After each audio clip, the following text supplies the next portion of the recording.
I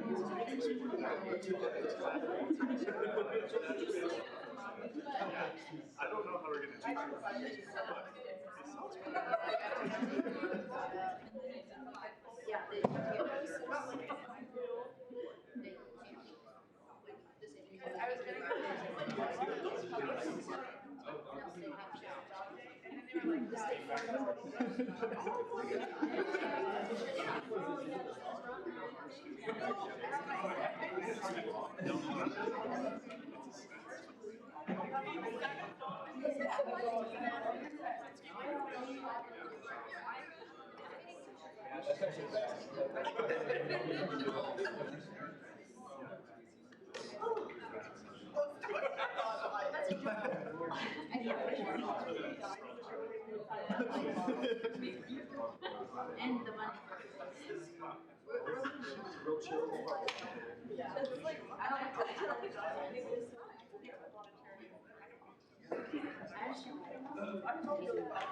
I thought I was going this way.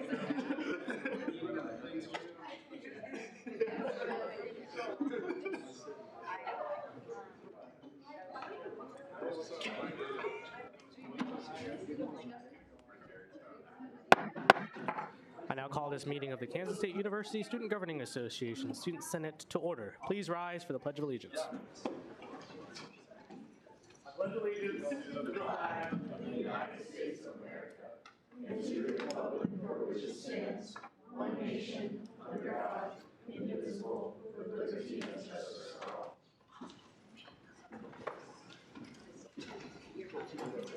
I want to begin our Student Senate meeting taking place on Thursday, February 19th, 2026 with a land acknowledgement. We recognize that Kansas State University, as the first land-grant institution, stands on the ancestral lands of the Kaw people. Our state of Kansas is home to 4 federally recognized Native nations, the Iowa, Kickapoo, Prairie Brand Potawatomi, and Sac and Fox. We must remember that the land serving as the foundation for this institution was, and still is, stolen land acquired by white settlers. We pledge our commitment to creating decolonized spaces at the university while advocating for the support and future success of Indigenous faculty, staff, and students at K-State. Folks, welcome back to another Senate. You have me again as speaker. Hopefully we can make it efficient and go through this super quick. So, Speaker Pro Tem Koch will take it away with our first roll call vote, or roll call. All right, so, oh God, nice. Alvarez? Here. Barnes? Here. Benson? Here. Black? Here. Biswell? Here. Brown Logan? Here. Brown M. Logan? Brown Wyatt? Here. Carey? Dunn? Here. Dominguez? Here. Erickson? Freeman? Here. Gaston?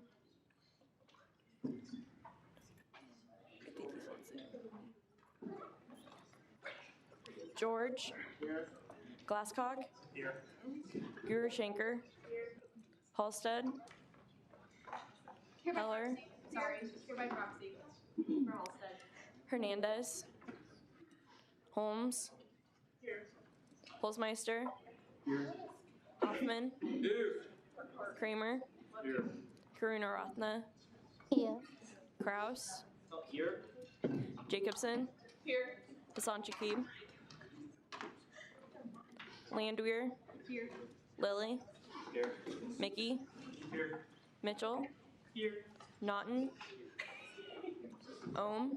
Here. Olanuju? Otto? Here. Pena? Here. Perry? Here. Phillips? Here. Palenko Castro? Here. Pooter? Here. Prey? Rafferty? Here. Richburg? Here. Richenberg? Here. Rogers? Here by proxy. Rudd? Here. Scarborough? Here. Shellhace? Here. Shirky? Shahasavari? Here. Philip. Solis, Here. Springer, Here by proxy. Sushanik, Teo, Proxy. Phil, Trump, Zacco. Here. All right, and for proxies, we have Hoffman for Sushanik, Glasscock for Erickson, Pena for Dunn, Black for Prey, Alvarez for Teo, Holzmeister for Rogers, Heller for Springer, and Benson for Hernandez. Anyone else? All right. As well for Halstead. I'm just here. Okay. Perfect. Anyone else? Awesome. Thanks, Anna. We'll now move into our first open period speakers. Folks, please please be quiet. Thank you. For our first open period speaker this evening, we have Ms. Heather Straussman from the K-State Foundation to talk about the Day of Giving. Straussman, please.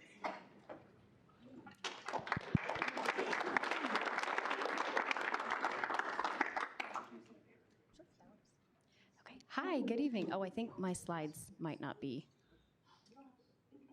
We send them over. That's okay, we can wing it for a little bit. Okay, hi, I'm Heather Strauss. I work at the KSU Foundation. Quick show of hands, who here knows what the KSU Foundation is? All right, awesome. For those of you who aren't aware, we are the philanthropic arm of Kansas State University. So we are out visiting with donors, K-State alum and friends every day, working with them in areas of their passion to give back to the university and to students like yourselves. So we're out on the road, we're sending emails, we're having phone calls daily to drive student support through philanthropy. In the last 2 years, we have kicked off an initiative called K-State Day of Giving. Do any of you remember K-State Day of Giving last year? There was a lot of fun stuff kicking off at the Union. Okay, perfect, I see some hands. So that's what I'm here to talk with you all about tonight is K-State Day of Giving 2026. That is going to kick off on April 8th this year, so mark your calendars. Okay, perfect, here we go.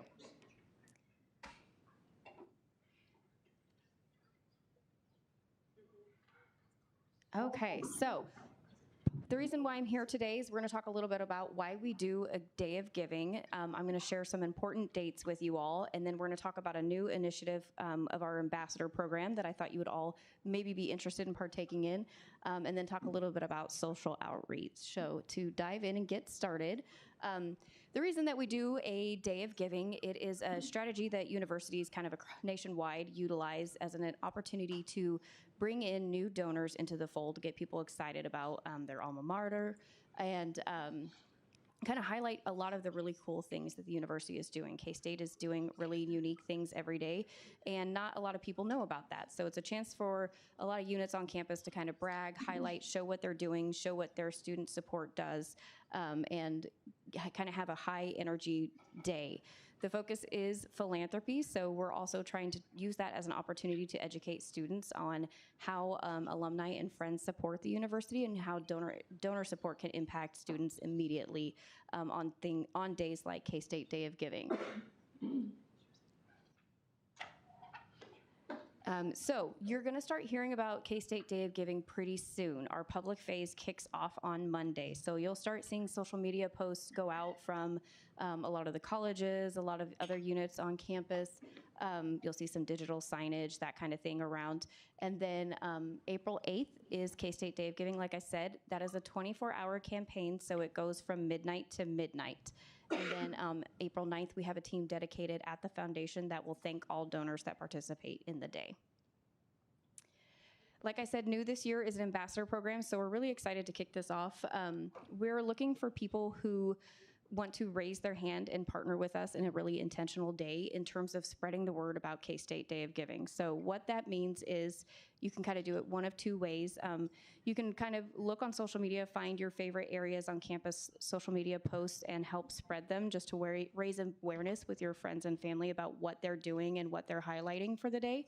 You can also sign up. There'll be a link later in the presentation where you can sign up to be an ambassador and work a little bit more closely with us at the foundation. So what that means is we can give you a personalized giving link. So if you're competitive, we can kind of give you some fun insights directly into how much money you raise and how many donors you bring into the fold. We'll also have some unique things like certain challenges and incentives to help make it a little bit of fun.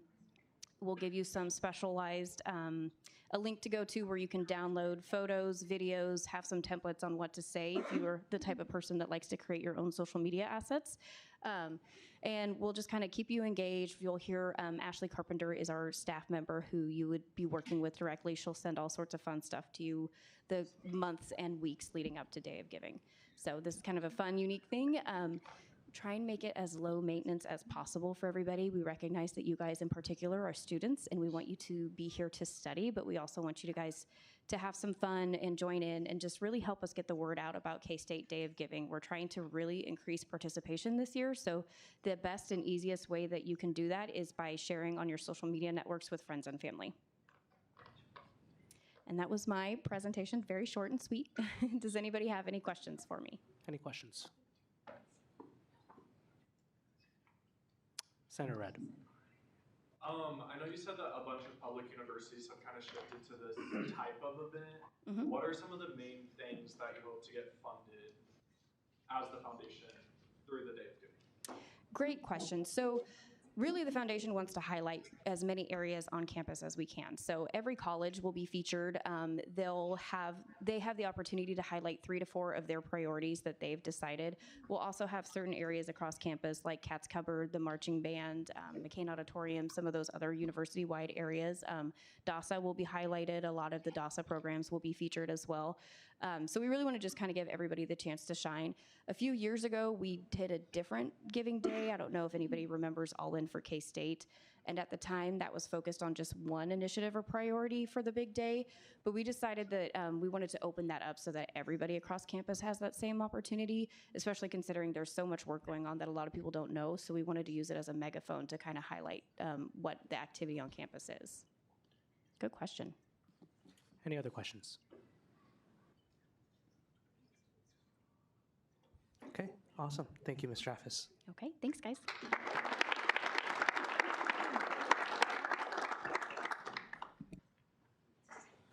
Okay, our next first open period speaker is Ms. Alexa Hesseltine from the Graduate Student Council.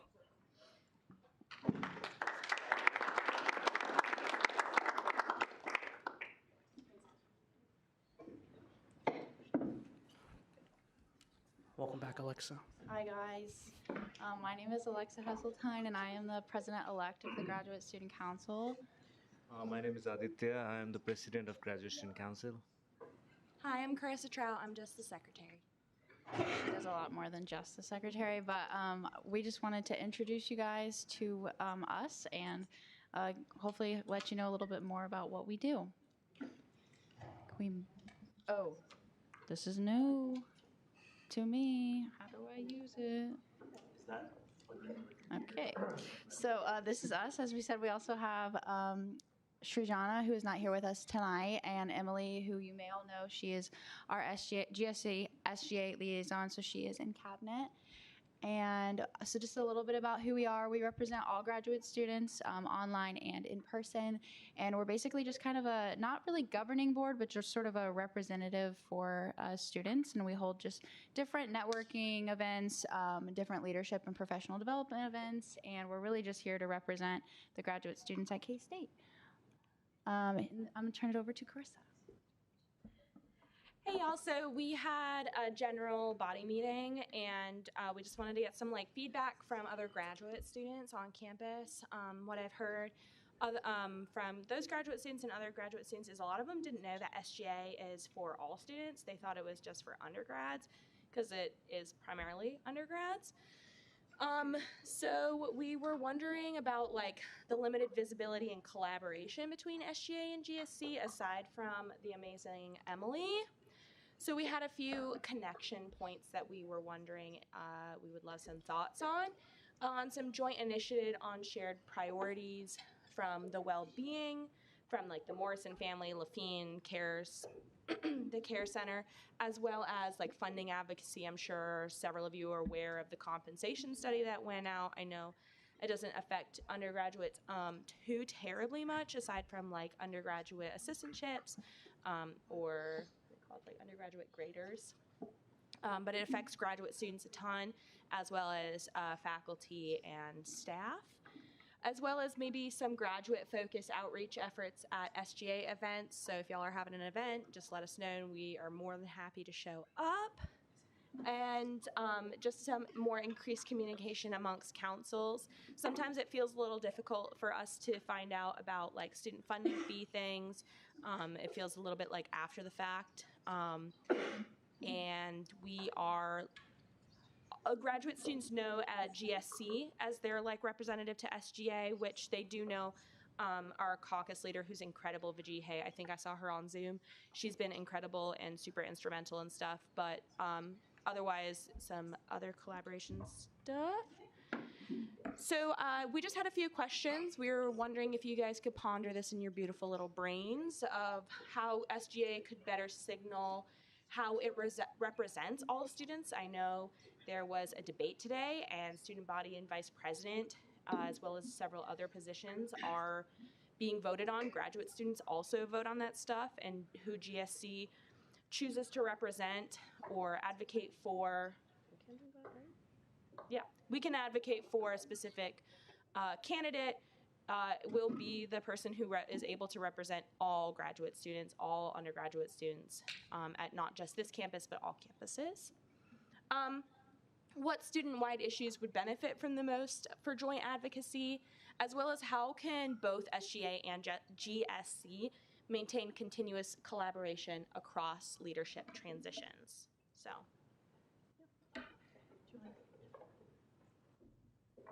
Oh, there you go. Okay, so if you are a graduate student and are interested in becoming a part of GSC, which I feel like it's really nice, especially I was in SGA, and it was just, I wanted to continue somehow representing students. So it has been a really interesting transition between SGA and GSC, but you still get to have kind of a stake in the people that you're going to school with. So we have applications open right now for the president-elect position, which is a 2-year position. And after you do your 1 year as president-elect, you stay and then you serve as the president. We also have the secretary role, which is really instrumental, and we kind of all work together as a team because we are just a little body. And we have a new position. So as you may have noticed, we have a treasurer as of right now, but because all of the funding goes through the graduate school, we don't exactly have kind of a role to play there anymore. So we have transitioned that to the membership outreach coordinator. And the main role of that person is going to be connecting graduate student leaders back to GSC, because there are a lot of graduate student leaders on campus, but we don't really have a central database for them. So that's one of the things we've been kind of working on this year, is trying to develop that roster, and that position will continue that. If you would like the application and haven't gotten access to it, I did send it out to Anna. So if anyone is interested and doesn't have it, you can ask Anna or Andrew or any of us. We can get that to you. And then on Monday, or this is Tuesday, I believe. On Tuesday, we're having a family film fest. If anybody's interested, we're kind of, for graduate students and their families, to kind of highlight that graduate students also often have families and children, and we just want to hang out all together, and that'll be over in McCain. But other than that, do you guys have any questions? Any questions? Yep, Senator Hoffman. Oh. Yeah, I just wanted to know how, I know you guys were, I was at the last GSC meeting, and I was just wondering how those talks went with finding out the results of that wage, their survey and whatnot, if you could share that. Is that okay? Okay. Yeah, thank you so much, Senator Hoffman, not Jacob. Okay, so we had breakfast with President Linton and Provost Mendez when we talked about that. So from what we heard from the HR department here at K-State was that we weren't going to be able to hear anything because they were still working on it. And that was really frustrating, so we made that well known. And what we found out is that on the 26th of February at the town hall he's leading, we will know, he said, like of what they have come to a conclusion on, but more than anything, what we're going to know at that town hall is that we will know how much money the university is willing to spend on getting wages, both faculty, staff, and graduate students, up to market pay. We know that in April to May, we will meet with the HR department and President Linton again to find out specifically for graduate students, as well as the last thing we found out, which was exciting for the students that come after us, is that it will be a 3 to 4 year process to get us to market pay. We found out that the humanities, arts and sciences, as well as the college that I'm in, College of Health, Human and Sciences, has been found to be like 40 to 70% below market value, which we already knew. But so that's unfortunately all we found out. However, it's a step in the right direction because he was very helpful in letting us know that the squeaky wheel gets the oil.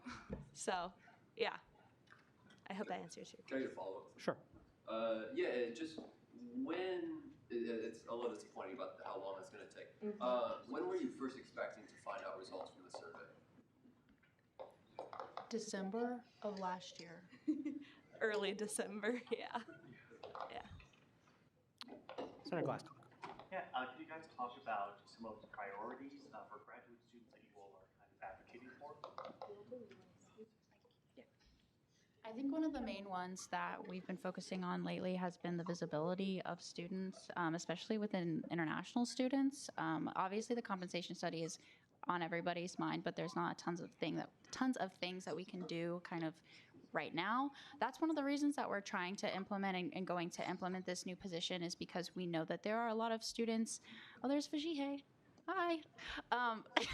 We know there are a lot of graduate students who are in leadership positions or who just exist across campus, and we want to work on making sure that they're seen and that the things that they say are heard and that they feel like the things that matter to them matter to other people. And so I think that's kind of just the big one. Also, we're trying to work on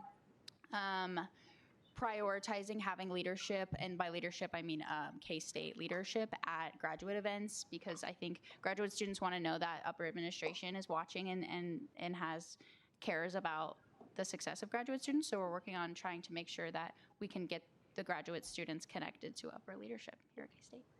And if I can add on to that, not only graduate students, but international graduate student events, but international student events in general. It's pretty difficult to see, like it's just not often that we see higher leadership at international events. Time for questions has expired. Oh, okay, yeah, cool. Senator Hoffman. I move to extend time for questions by 2 minutes. Yeah, there's Any objections? All right, so moved. You guys are good. Oh, we can keep talking. I'm so sorry. The visibility of leadership at international events as well. And then this year we were really focusing on connection between graduate students and their families. So there are 4,150 graduate students. 1,200 to 1,400 of those graduate students are international students. And there's only about 2,000 international students across the entire campus, undergrad and graduate. So a lot of those students are have families, they have children. Mine's out there running around with my spouse. So we really wanted to help increase connection amongst graduate students through the GSC Family Fun event, but also in that providing alternate times for them to air their grievances, because there's lots of, not grievances, comments, concerns, because it's really easy for grad students to stay in the building, in the lab that they're in all day every day for their entire semester. So it's a great way for us to see that. The other thing that we The other thing that we talked about at that breakfast was the campus climate and international student fears regarding ICE. The International Office for International Students for Support and the Provost Mendez's ICE task force will now be collaborating on emails going out regarding this situation in the future, which was a really wonderful collaboration. Yeah, sorry, that was a lot of yapping. Thank you. I think with the ICE stuff, I can't speak because I'm not an international student, but what we've heard from a lot of international graduate students is that they just want to hear one message. I think there's a lot of messages going up around from different places on campus, so I think one of our goals is to just kind of consolidate that and make sure that the message that K-State is giving is kind of the same in all places. Time for questions has expired. Chair Lilly. I move to suspend the rules and extend the time for questions by 5 minutes. Second. Any objections? Okay. Time is extended. Any other questions? Well, I guess not. Okay, thank you. Oh, is there one? Go ahead. Who is that? Yeah, it's me. Sorry. So I have a question because you mentioned about the opportunities and also the connections with the international students. So if there is a international event going to be happened and if it is open to the K-State students, like what are the opportunities, how we can collaborate just to spread the information within the Graduate Student Council?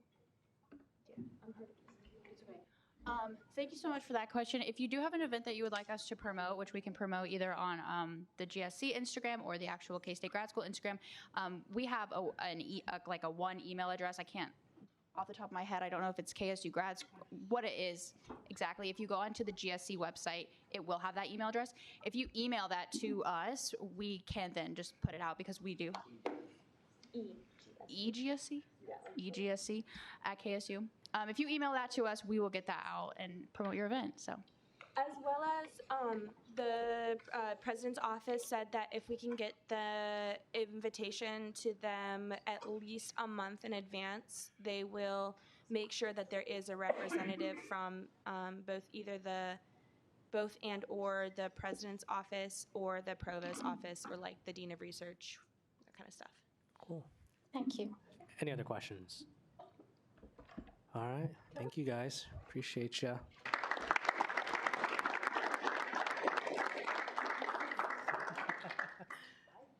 All right, folks. Are there any other first open period speakers this evening? Seeing none. Awesome. The minutes were distributed on Tuesday along with the agenda and legislation tracking information. Is there a motion to approve the minutes? Senator Biswell. I move to approve the minutes Perfect. The minutes stand approved.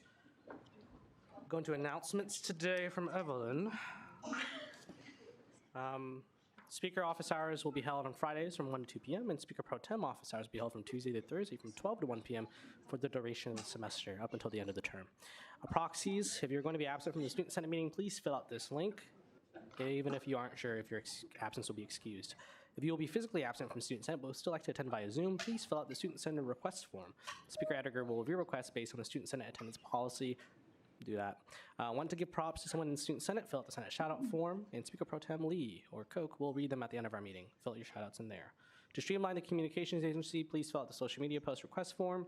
Time change. Senate will be pushed back to 7:30 p.m. on Thursday, February 26th, in light of the SGA election announcement, so just be mindful of that. And this week, we are recognizing Senator Chase Glasscock for elevating the standard for student senators. Chase has stepped up for additional research assignments and ensures that the work of the Student Services Fee Committee is thorough and impactful. His willingness to put in the unseen hours reflects a deep commitment to the betterment of SGA. Thank you for your exceptional work, Chase.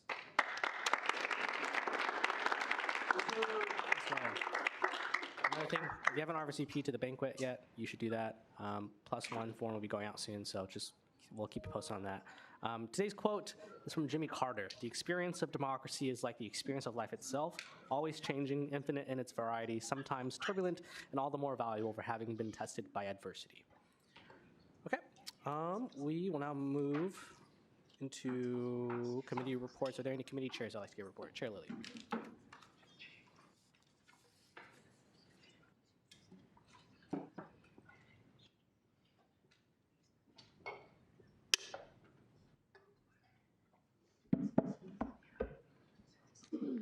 Okay, so a couple things.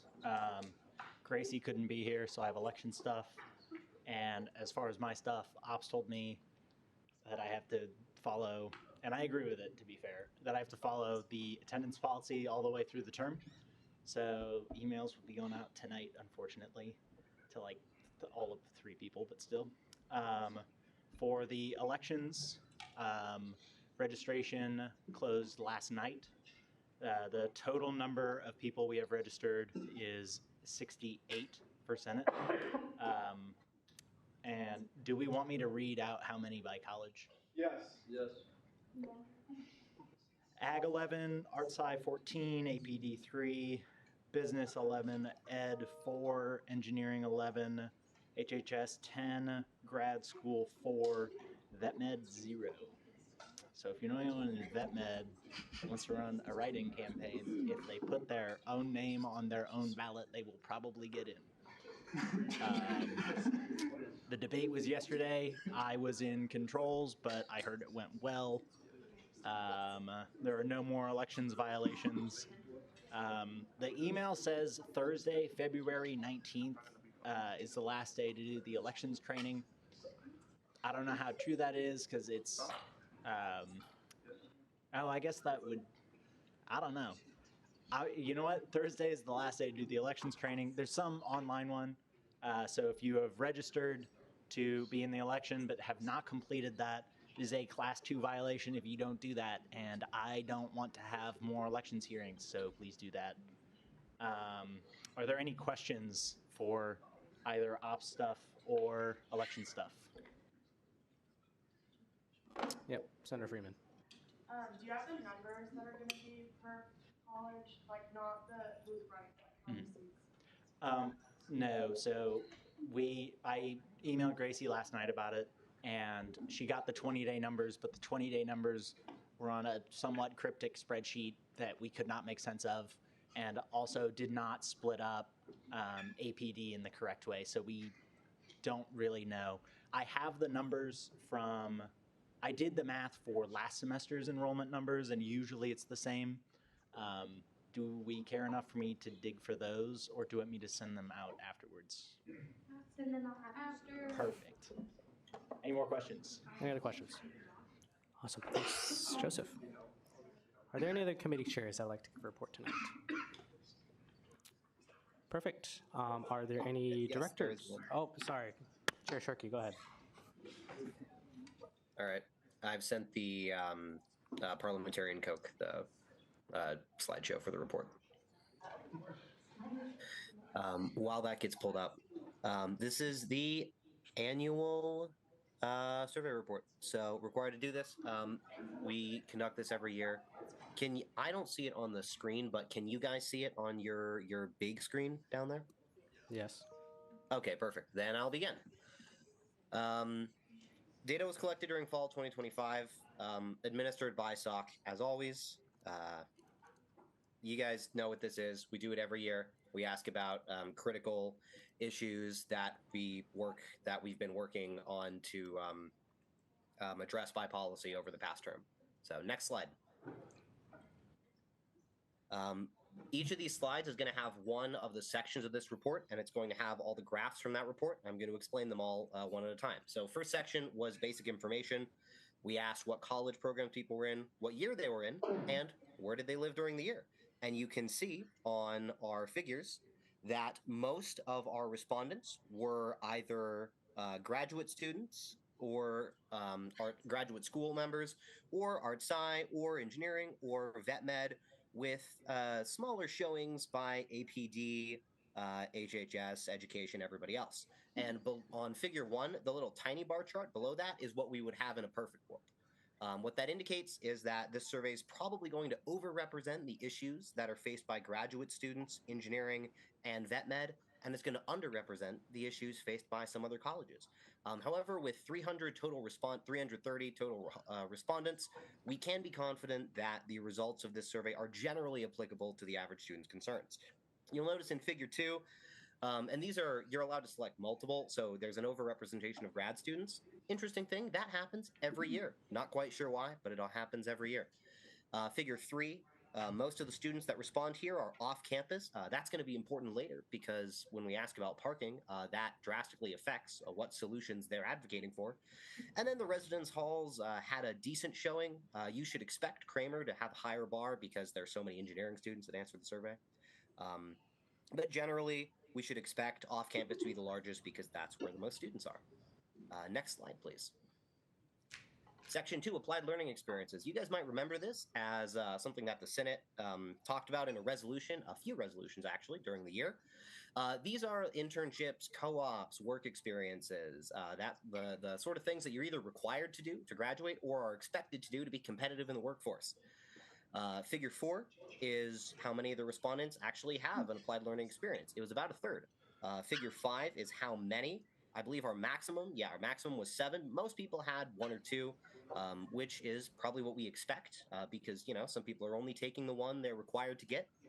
And then on Figure 6, you can see that about a third of respondents are required to take that in order to graduate. This is especially prevalent in colleges like education, where it's actually a part of the curriculum, but it's encouraged in colleges like engineering, where members of the workforce are expected to have that sort of expertise before they graduate. Next slide, please. Section 2 continued. So these are rating charts. Higher is better. If it was completely random noise, we would expect basically a bell curve where 3 is the biggest, 2 and 4 are a little smaller, and 1 and 5 are the tiniest. How easy is it to find relevant work opportunities? We see average score of 4 with most people saying 3, 4, or 5. This is probably pretty good. You know, we would expect especially when we compare it to number 9, or number 8, if we saw that it was very difficult for average people to find relevant work opportunities, we would be concerned. That would mean that, you know, our students were having difficulty entering the labor force. Instead, what we see is a lot of them can find work opportunities, but with chart 8 having a much more average value, most people saying 2, 3, or 4, we see that K-State students really have to work in order to get hired and in order to remain competitive throughout their careers. We should probably expect this given current labor market conditions, so I'm not too concerned about that. And then finally, how useful have applied learning and work experiences been for you? Nearly everyone answers very high, which is good. That means that when students are getting hired, when students are working, even if it's, you know, in maybe non-major related areas like working at the dining center, working as a student tutor, that they're finding those experiences valuable, which is good because our ultimate goal is to turn our students into productive members of the labor force. Next slide, please. The next one is textbooks. So we asked questions about textbooks and online resources because this was a focus of some committee action during the year. And figure 10, you'll see how much money do people spend on textbooks. We were hoping that people would answer with the total cost, but we believe that most students answered with the cost per textbook, just due to the way we worded the question. And you'll see that most people spend between $100 and $300 for their textbooks. For some people, they answer very small values, you know, $25, $50. But most people answer in the range of a couple $100s, which I think should align with our intuition, just from our own experiences as college students. The next 3 are also ratings. And so a higher number, closer to 5, means that a certain method is used more frequently to acquire textbooks. So question 11, how often do you purchase textbooks from the source the professor tells you to purchase? We see that it's basically random noise with a bit of a downward trend. So people are really not listening to what the professor is telling them to purchase as the ideal textbook. Instead, what we see is a lot of students are using the method in Figure 12, purchasing textbooks from wherever you can find them. These are things like third-party purchases, right? Purchasing used textbooks, that kind of thing. That's preferred by a lot of students, so a lot of them answer 4 and 5. And then finally, we have our catch-all for not piracy, definitely, totally not. Borrowing textbooks from, you know, friends, online archives, getting them from prior students that you know, that kind of thing. Figure 13, we see that this method is preferred, but not as much as purchasing them from a legitimate market from a third-party source, which is generally good. We don't want our students to be resorting to crime in order to acquire the basic tools of educational success. So that's good. Next slide, please. Section 4, health and well-being. The pie chart there is our opinion on Wildcat Pause Day. So this is a still relatively new policy change. Student Senate successfully lobbied for a holiday to occur in the fall semester. And as we can see, it has like a greater than 90% approval rating among the voters, which is awesome. We see how much do people benefit from Wildcat Pause Day. Most people answer very highly, number 5. Although I think we should be a little cautious about that number because it is possible that they're just saying 4 or 5 because they, you know, the average student wants as many breaks from school as they can get. I do still think it's a relatively valid statistic to show that the students are satisfied with the location of Wildcat Pause Day. The one caveat to that is that this doesn't really work for vet med students. A lot of vet med students commented negatively about Wildcat Pause Day because it negatively interacts with their own unique vet med schedule. And so I think that's something future committees should look into. And then with some of our members being on Student Health Advisory Committee, we asked about health insurance, and we see that the answers are very mediocre. It's very close to that random noise you'd expect where people aren't really confident about how well they understand their health insurance. Which I think is good data because it indicates that this is an area where we can improve. This is an area where student focus can help our voters to adequately understand their health insurance and have better financial outcomes as a result. Next slide, please. Section 4 continued. And Section 4 has asked about generally most of the services they use. One caveat is that we did not ask about the union. That was a mistake. Future committees should correct that and make sure that they ask questions about the union. We asked questions about Lafine and the rec and some of the other auxiliary services. So out of, again, our 330 respondents, we see that essentially every student, 75-ish% of students are well Speaker's informed time about has expired. Oh, can I please get an extension? There's like 4 more slides. Senator Rudd. I move to extend the time by 2 minutes. Okay, it's been moving. Damn, that's not a lot. I gotta book it. Okay, figure 17. Most students are well informed about Cat's Cupboard, Lafine, PowerCat, Lafine Caps, pharmacy, and the rec. This is good. We don't know if most people would agree for the union. We see that CARE, which is the group that helps people with victims of domestic violence on campus, is not as well known. And I think that this is something where the Senate can improve on. I think this is a sign that we need to be supporting that organization in particular with marketing because obviously being a victim of domestic violence, sexual violence while you're a student happens to too many people, and our government can and should be able to do better and get people connected with those resources. And then figure 18, we see people are broadly satisfied with the organizations. Section 5, most people use personal cars, walking and carpooling. This should align with our intuition and the fact that our survey mostly covered off-campus students who are obviously going to be using personal vehicles and walking for most of their transport. And figure 20, what kinds of parking pass do you have? Most students are getting the basic, as you'd expect. A small percentage are getting, the Jardine and the after-hours garage, the special permits. But most of the survey respondents here are regular students with regular parking passes, which is going to be important later. Next slide. All right, Section 5 continued. Now, the first 2 figures need to be explained. So if it's higher on the list, that means it is more notable in people's minds. So the first question is, where do you park? If people are ranking something high on the list, it means they're parking there often. The second question is, where do you have trouble parking? If they're ranking it higher on the list, that means they're less satisfied with those parking lots and they're less able to use them. If an answer were random noise, we would expect equal bar lengths for all 5 options.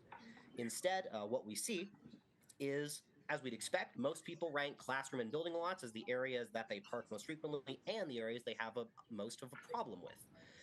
However, parking garage is rated second most frequently, while it is less than second on the problematic list.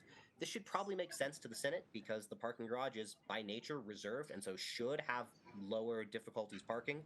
We see that the residence hall at Kramer is rated as the second most difficult spot in that middle graphic, but I think we should expect that from a survey that's overrepresents engineering students. So I'm not particularly concerned about that. I think Speaker's that time has expired. Chair Lilly. He's like I move to extend the time by 90 seconds. All right, you have 90 seconds, Phil. All right. Figure 23 is the actually really important one. So how long does it take students to find a parking spot? Luckily, about a third of students don't have a lot of trouble, 0 to 5 minutes, but about half of them take between 6 and 15 minutes. And too large of a portion take even longer than that. That is unacceptable. The passing periods in class are 10 minutes, and average parking wait greater than 10 minutes means that the average student is actually impaired in their ability to get to class by failures of the transportation system.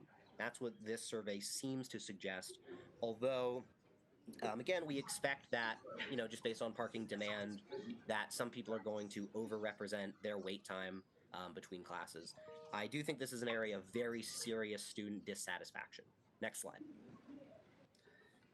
Conclusions. College affordability is most pressing concern. Obviously, you didn't need the survey to tell you that, but when you look in the public comments that I've sent to all of you along with the survey, you will see dozens and dozens of students asking their government to work on affordability, especially for international graduate students, as you already know from our open period.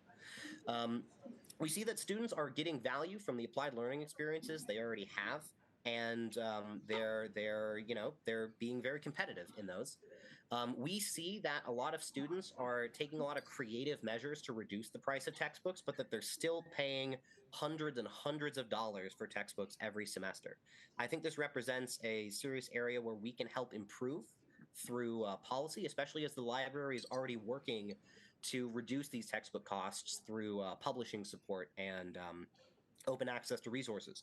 We see that generally the things SGA funds are well utilized by the students. We see that Lafine, the REC, CAPS, all of those are well understood by the average student, and that students are very satisfied with how they operate in majority. However, especially in the health area, there are a lot of concerning comments. Again, I encourage everyone to read those public comments.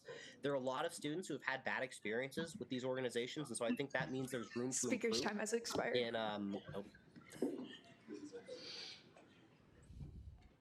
Sorry, Phil. No one here wants to extend your time, so. That's the last slide. Thank you. Any questions for Chair Lilly? Chair Shirky?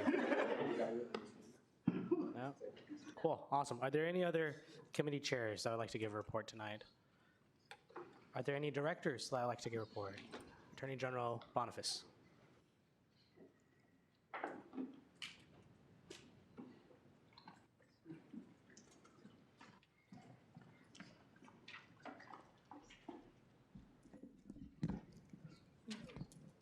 You know what, I'll just talk about it.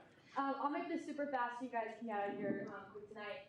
So I'm not technically the Attorney General yet. I'll start in the 2026-2027 school year, but we are accepting leadership positions within the Attorney General, or within the judicial branch applications, and the deadline is tomorrow at 11:59 p.m. When thinking about what ideally I would like in a judicial branch, as the Attorney General, I think a diverse branch is one of the most important things. And so speaking to you guys is something very important because you guys represent all of the different colleges within our university. If anyone in your mind you think would be interested in leading in the judicial branch, please let me know. I'll be sitting in the back. But yeah, I think the application is on the SGA Instagram and website if you're interested in that.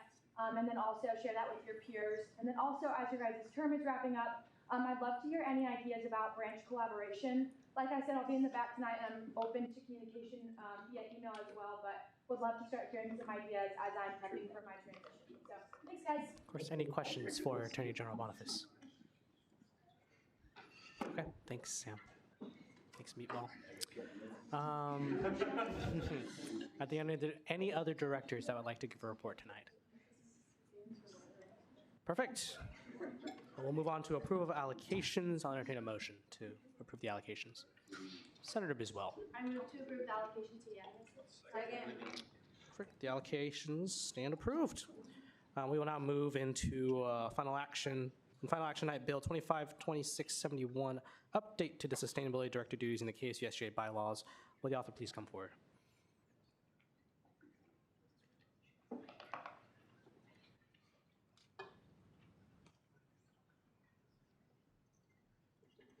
Welcome, Director Carton. Are there any changes in the committee? There was. Okay.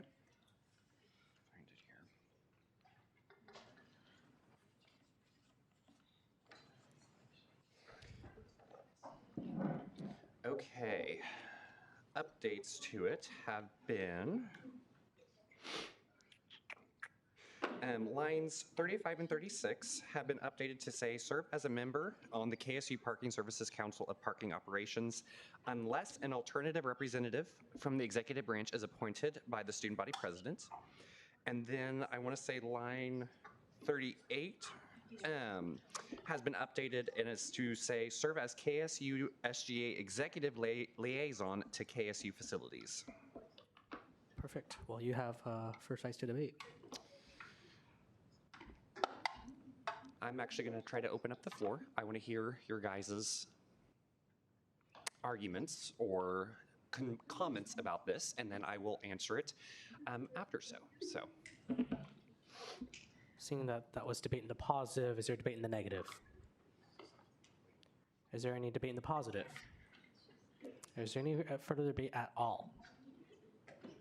Seeing none? Do you have no? Okay. Seeing none, we will move into a roll call vote on the bill.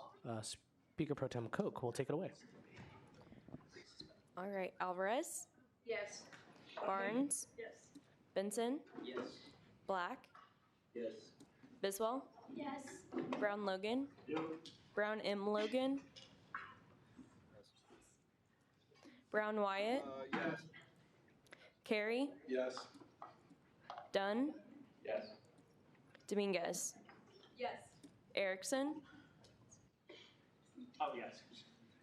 Freeman, Yes. Gaston, George, Yes.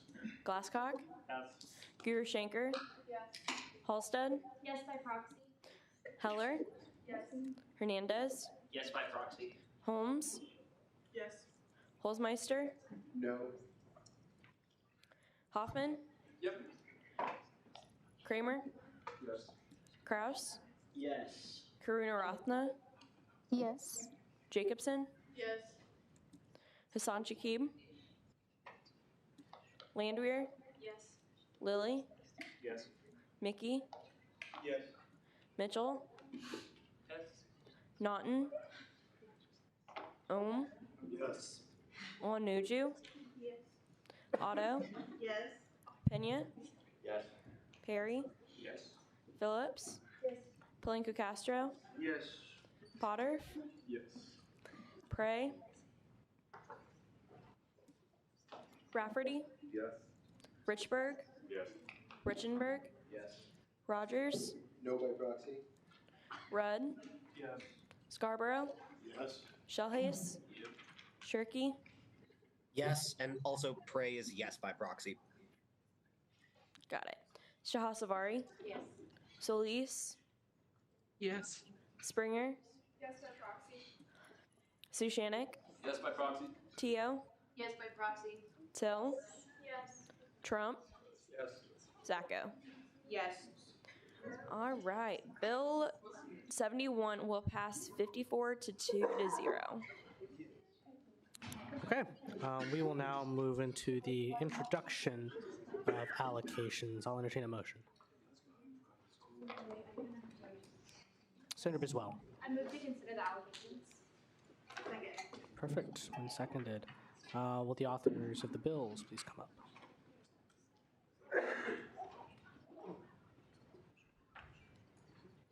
Yeah.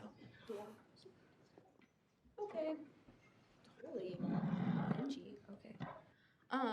Latin Dance Club, they're hosting the Sunflower Dance Festival on the 21st, which is literally this week, which is kind of unfortunate that we're just now passing this. So I'm going to ask to maybe get this special order tonight. They requested 2,635, and we have recommended the full amount. They're just getting performers and people to teach others how to dance. So if you guys don't know how to dance, like me, you guys should go to this event. Okay. Next. Oh, yeah. Okay, go ahead. The next one. Okay, this is for Latinas Unidas Poderosas y Educadas, or LUPE. They're hosting a Legacy of Her gala, basically a gala centered around female empowerment. They're getting some gals, some business gals from all over the state to come and speak and do like a panel for them. They're just sharing their experiences and answering questions on how we as women can be successful in the workforce. And so they requested 2,650, and we recommended 1,250. Questions? Any questions? Chair Lilly.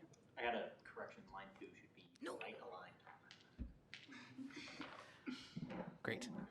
Any other questions or corrections for the chair? Perfect. Okay, thanks, Alondra. Question? Oh, yeah, Phil. Please. What's with the significant discrepancy in requested versus allocated? Like, why is it so much less? Oh, I can answer that. Hold on. Sorry. I'm going back. It was for, I think we cut the food because they were ordering like random like Qdoba and stuff like that, which we can't fund. That's it. Thank you. Yep. Thank you. Will the author of Bill 75 please come forward? 74, sorry.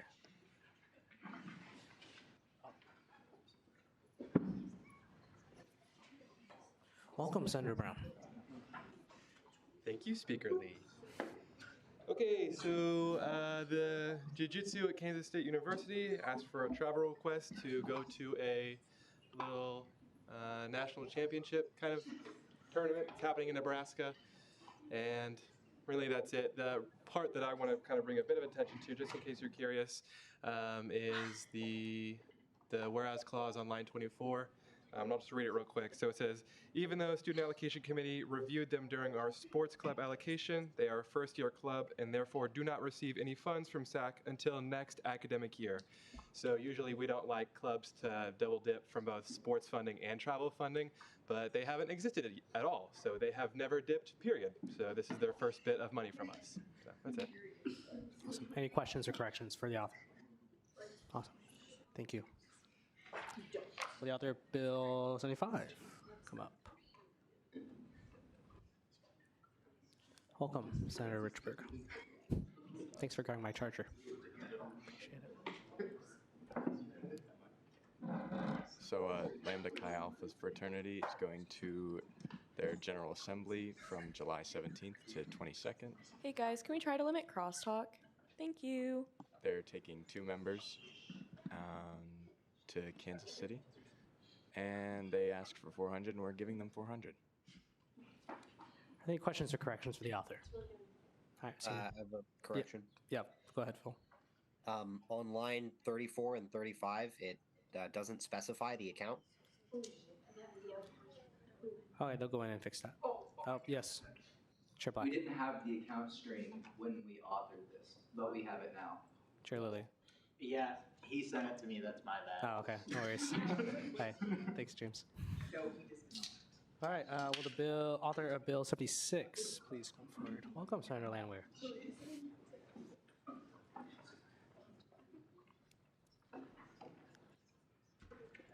So Latin Dance Club is going to Kansas City for it's like a Latin dance festival, and they're going to be learning the history behind Latin dance and taking dance lessons. And they requested the full amount of $3,000, but they're taking under 15, so we recommended them $2,100 instead.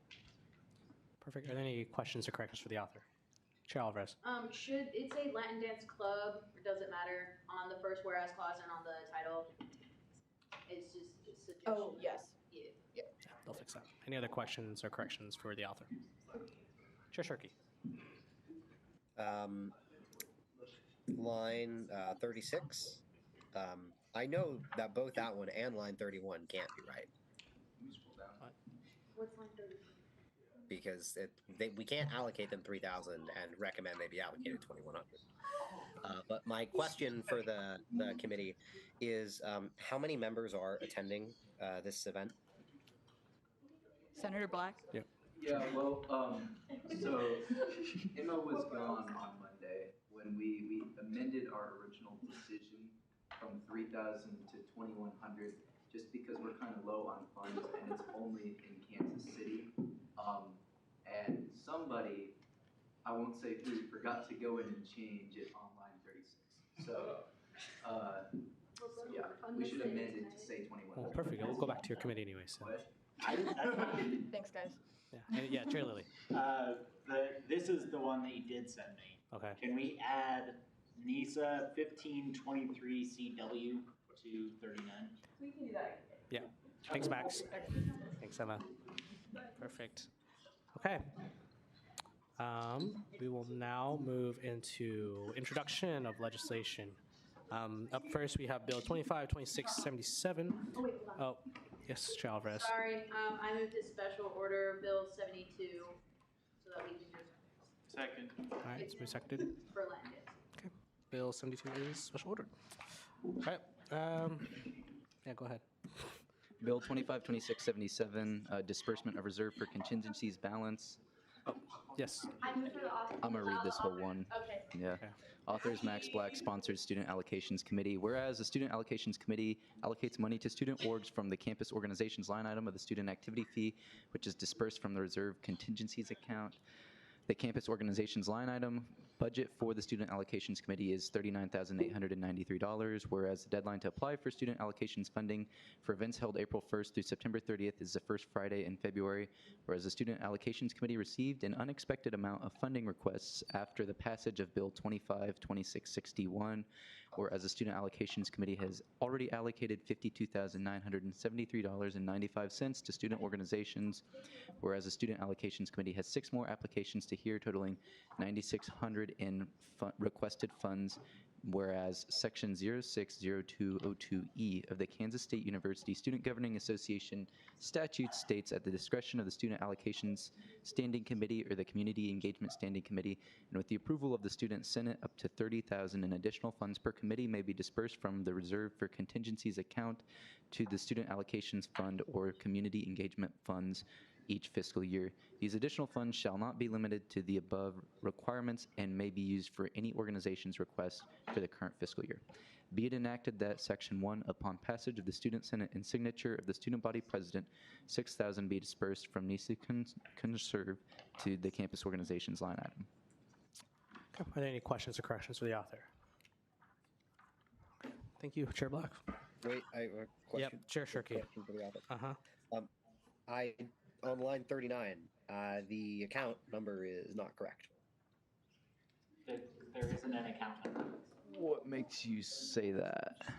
It's different on line 31 and 39, and I know they can't both be right. I will review this, Philip, because It's just missing a letter, so they'll fix it. Yeah. Thank you, Phil. Any other questions or corrections? I guess not. Next up, we have Bill 252678, an act to advocate for extended access to student support services for dependents of international services. Will the author, do I have a motion to consider? Chair Rudd, Senator Rudd. I move to consider Bill 78. Is there a second? Second. Perfect. Yes, please go ahead. Will the author please come forward?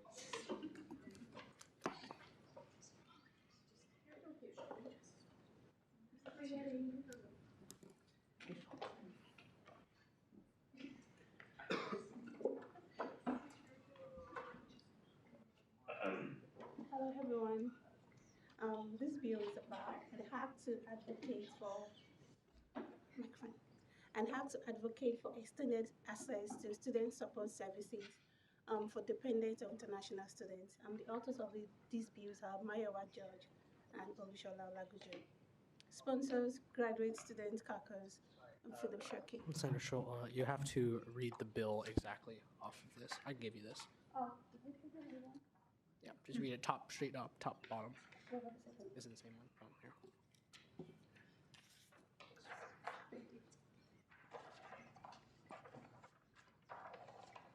Whereas the Kansas State University Student Governing Association exists to advocate for student well-being, equity, and academic success. Whereas international students are integral part of the university community and contribute significantly to academic, research, and cultural life. Whereas many international students are accompanied by dependents, including their spouses and also children, who provide essential emotional and family support that contribute to student stability and retention. Whereas international students experience heightened mental health stresses, including cultural adjustment, academic pressure, financial responsibility, and social isolation. Whereas these stresses are compounded for students with dependents when families lack access to food security resources, transportation, and also recreational opportunities. Whereas dependents of F1 and international students are generally not permitted to engage in employment under federal immigration regulations, limiting their ability to independently meet basic household needs. Whereas barriers of food security, transportation, and recreational opportunities for dependents increase stress and reduce the academic focus for enrolled students. And whereas extending access to selected student support services for dependent function as a preventative mental health measure and aligns with principles of equity, inclusion, and student access. Be it enacted that Section 1 definitions for for the purposes of this act, A. Dependent refers to a spouse or child of students. For international students, this includes only individuals listed on student form I-20 from DS2 2019 or equivalent immigration documentation. B. International student refers to any student enrolled under F1, J1, or other non-immigrant academic visa categories. This definition only apply within this bill and do not seek to amend the SGA statutes. Section 2, the Advocacy Directive. KSU SGAs shall engage in the advocacy effort to support dependents of international students by meeting with CAT cupboard, recreational services, international students, and also scholar services, ISS, and the Office of Student Life to discuss opportunities for dependent access within the existing university policies. B. Submitting written recommendations to these offices outlining potential pathways for dependent access to selected student support services. C. Advocating for policy adjustments that support dependent access where feasible and consistent with university regulations and resource constraints. This section authorizes advocacy only and does not impose obligations on university offices. Section 3, distribution. Upon passage by the Student Senate and signature of the student body president, a copy of this legislation shall be sent to University President Dr. Richard Linton, B. Provost Jess Perez Mendez, C. Vice President for Student Life Dr. Thomas Lane, D. Director of International Student and Scholar Services Stacey Beatty. Section 4, effective date. This legislation shall take effect upon passage by the Student Senate and signature of the Student Body President. Thank you, Senator Olushola. Are there any questions or corrections for the author? Okay. Yes, Senator Holzmeister. Just what's the point? Why did you introduce this? Okay. I'm an international student as well, and many international students I've spoken to, like me, have spouses and children, which have limited access or no access at all to cat cupboard and also recreational services and also the ATA bus. So what this bill is proposing is that there should be an inclusion as they are part of our families. They in a way they affect our well-being because most of us we grind in the laboratory from morning to evening, and this is our support system, and they in a way affect our well-being and how we perform in our individual research.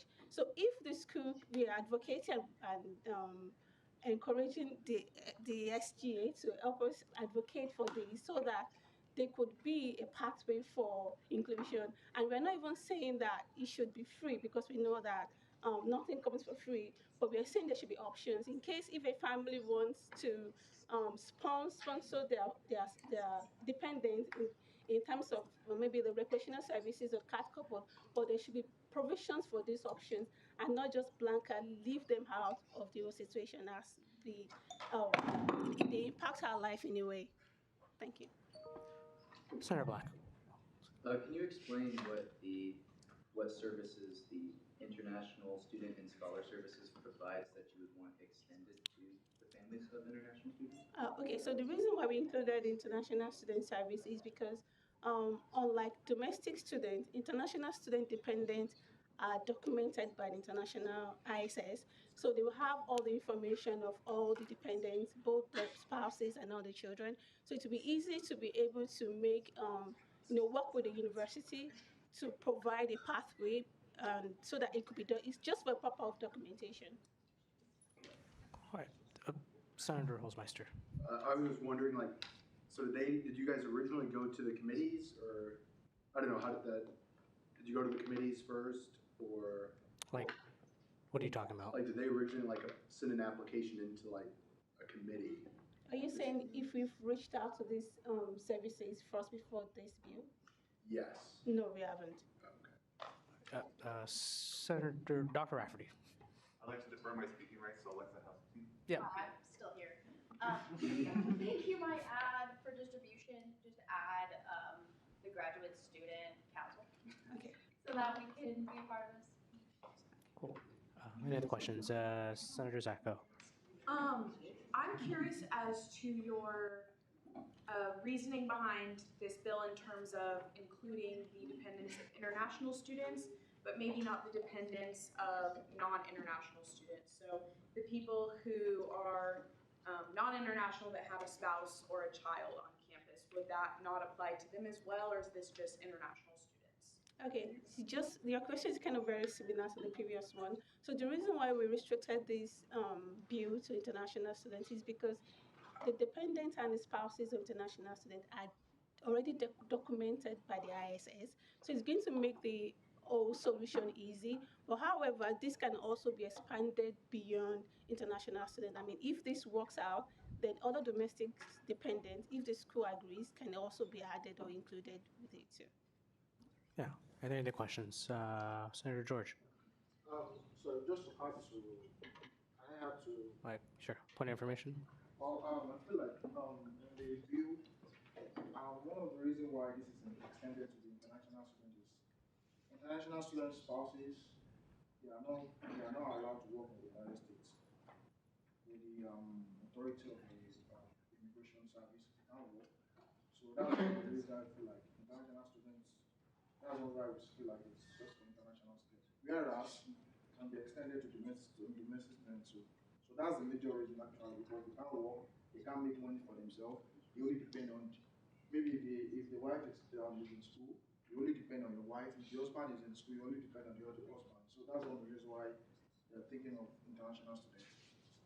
Awesome. Any other questions or corrections for the author? Senator Black. Yeah, can you talk a little bit more about what you would be asking of rec services? Since what I was under the impression of was that the children that are 13 and under can use that service for free, but would this be wanting to extend that to the older children and the spouses? Is that kind of what you're going for? Not exactly. So if the rec center can only be accessed by the spouse, but the spouse can take their child, like their children, along with them. But if, let's say for instance now, I have a husband here, I don't have a husband. Let's say I have a husband here, and my husband wants to access the rec center, they cannot unless they want to maybe take someone else's card, because once you swipe the card, the picture will display, and the person behind the system would know that, oh, this is displaying a woman, why you a man. So it has to be like when you swipe the card, the person swiping the card has to be the other person standing there. So that's the limitation. I could only take my child, but if I'm taking my spouse has to be registered or has a card, which they do not have. So that's the limitation. Thank you. Yep. Senator Zacco. Regarding cats covered, correct me if I'm wrong. I want to understand this fully before I vote. Is cats covered not open to the whole household of the people who qualify for cats covered? Or can the student who qualifies for cats covered not shop for their whole family? Like, I guess what's the reason for including cats covered?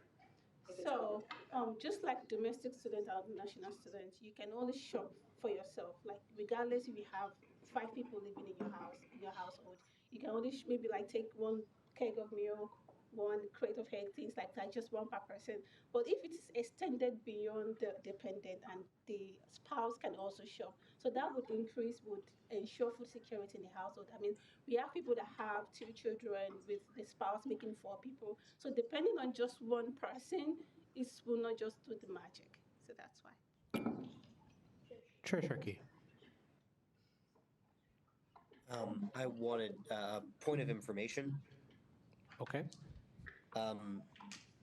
Cats Cupboard has like a limit on how much you can acquire in one unit, which is why it can be useful for the purposes of shopping to allow multiple people to access the facility.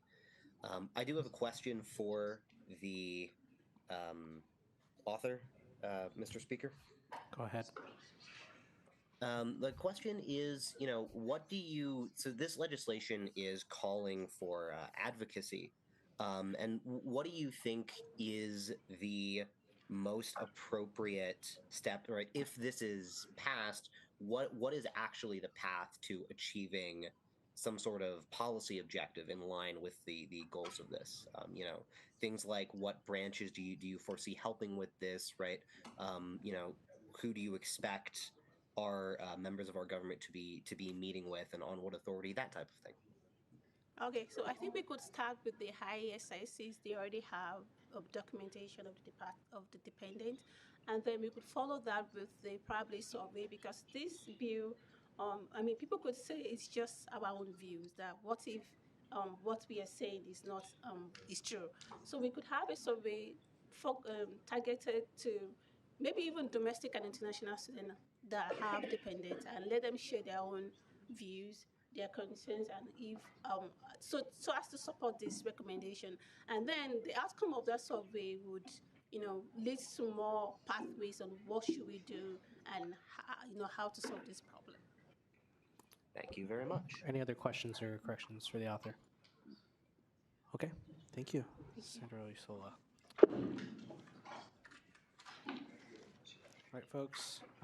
We will now move into the second open period. Are there any second open period speakers? Oh, my bad. Sorry. We'll now move into the introduction of Bill 79, amendment to the KCSJ bylaws regarding the college fee committee membership requirement. The author, please come up. Oh, I guess we have much to consider. Senator Rudd. I move to consider Bill 79 and allow the author to summarize. Second. Okay. Is there an author here? Will someone Non-author here? I mean, I can read it too. Oh, I'll read it. You can tell me. All right, Bill 2679, amendment to the KSUSJ bylaws regarding the college fee committee membership requirement.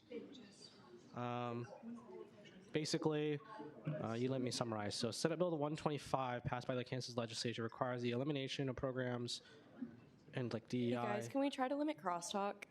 Thank you. So right now, I think there's currently a requirement that there's a multicultural student org, a student from an MSO to serve on a college fee committee, and so basically this amendment would strike that. But yeah, any questions or corrections for me? Yes, Phil, or Chair Sharkey. Line 15, there should be an and after the semicolon. Okay, we'll fix that on committee. Any other questions or corrections for me? All right. Perfect. Okay, now we'll move into the second open period. Are there any other second open period speakers who would like to speak tonight? Senator Rudd. Mr. Speaker, I believe we have a bill that is in final allocation. I thought that was it. I thought that was It was approved. special Oh. ordered, so final. All right, yeah, we'll move into final action on Bill 72. Okay. Oh, yeah, approval of allocations. So approval of allocations of Bill 72. Is there a motion? Senator Freeman. Second. Can we do unanimously? Sure, unanimously. Perfect. Okay. Bill 72 stands approved. All right, folks, we'll move into second open period now for the third time. Are there any second open period speakers? Senator Shasavari.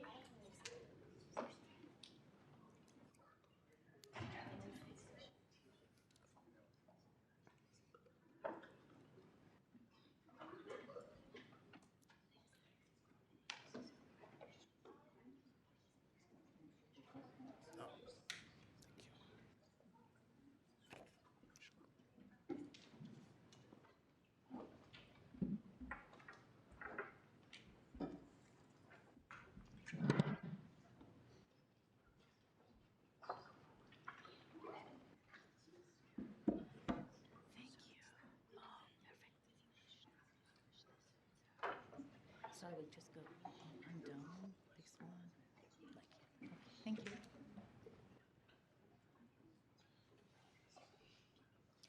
Hi everyone, this is Vajih Shahsawari.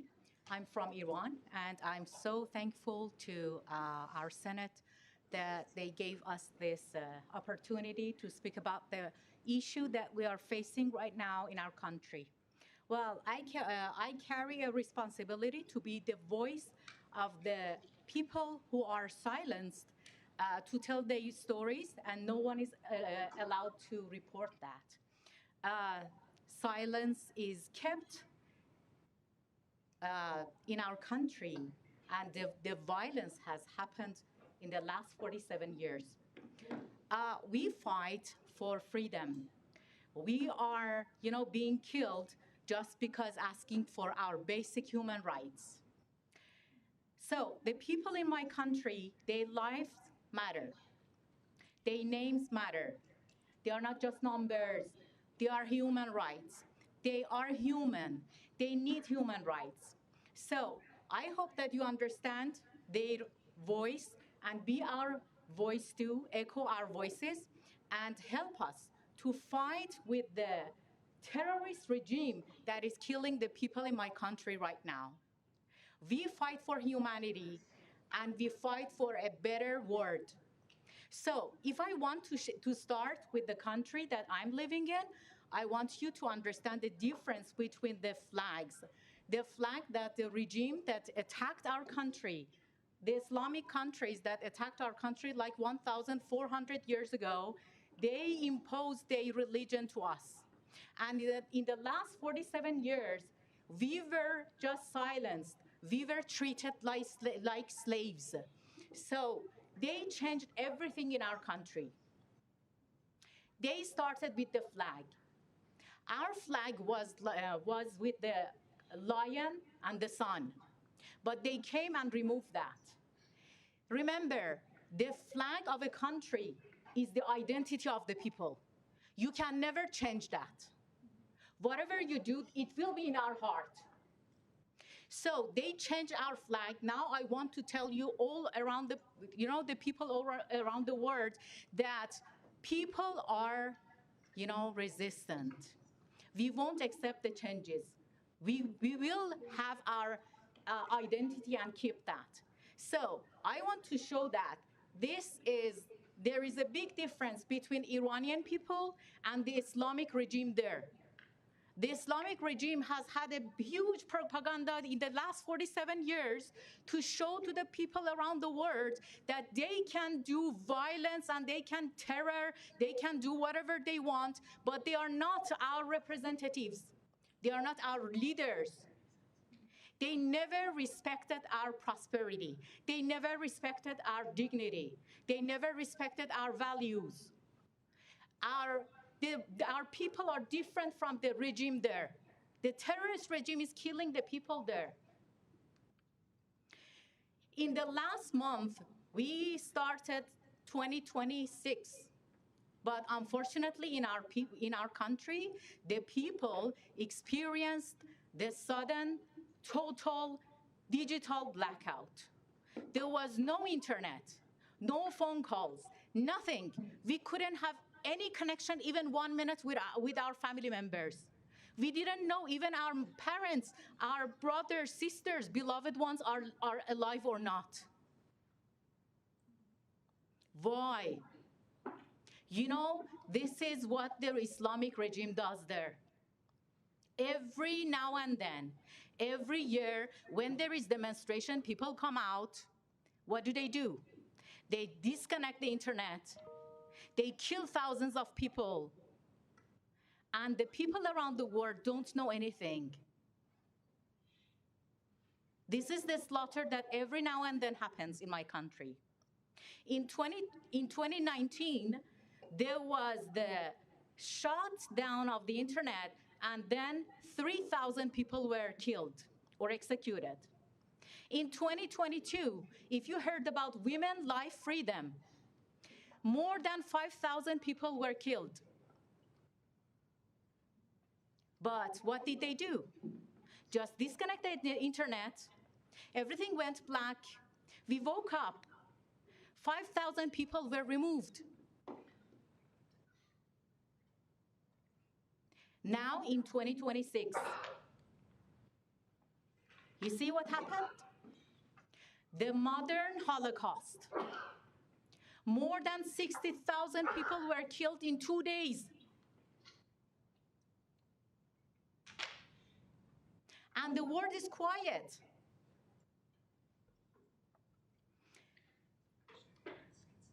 What is the difference between Hitler and Khomeini in our country?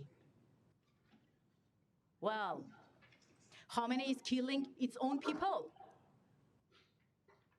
You don't find the terminology for the war crime anywhere that the regime, the authority of a country kills its own people.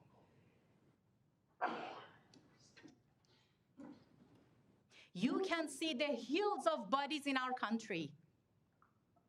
Young people, teenagers, just asking for their own basic human rights. Well, we are nowadays so disappointed with the international organizations, the fake ones. UN, UNICEF, they zipped. They are just quiet.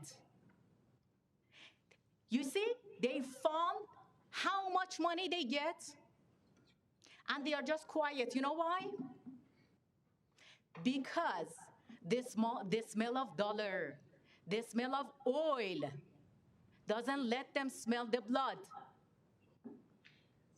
Our terrorist regime is supporting them, and this is the time for them to be quiet. Why the UNICEF doesn't mention even one word about the 200 children who were killed in our country in 2 days? They were just quiet. What's wrong with you? United Nations. Funny, they have chosen the terrorist regime in our country as the vice chair of humanity and women's rights. Isn't it ironic? Isn't it a joke? And everybody's quiet. I myself, I was so, all my dreams was coming to the US and working in the UN. And now I understand this is just a joke. The more you pay, the better they work for you, not humanity. Humanity has nothing, has no meaning for them. Look at here. We've got, I brought some simple, very simple, a few examples for you.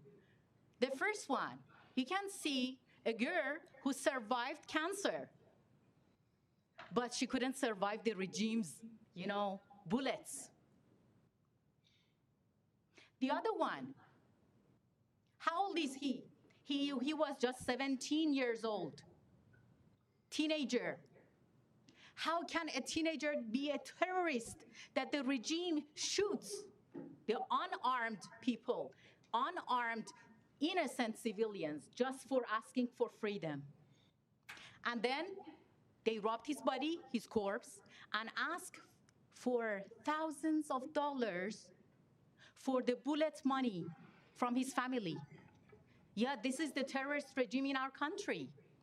They kill you, they rob your corpse, and then they ask your family to pay $10,000 for your corpse. Otherwise, they would make big holes and they would have group graves. This is the Islamic regime, the peaceful religion.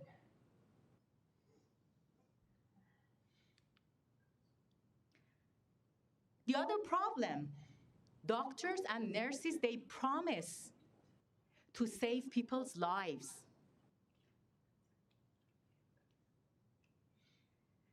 But in my country, people and nurses are arrested for saving people's lives. They are not allowed to cure and help the wounded people who were protesting. The soldiers, the military army, they attack the hospitals. They shoot the people in the head to finish them. They arrest the people, the nurses and the doctors. They take them and they execute them for saving people's lives.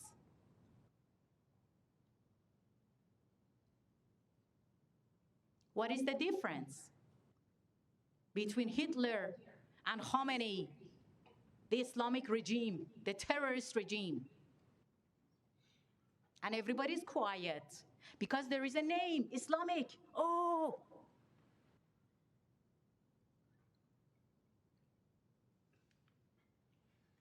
Now, look at here, the first picture. It is real. It is not AI. We don't have Bollywood or Hollywood or Palestinian wood. This is the reality. You can see the hills of corpse of young people, teenagers, between 12, 13 to 25 to 16. Any age, you can find these people. What are they asking for? Freedom.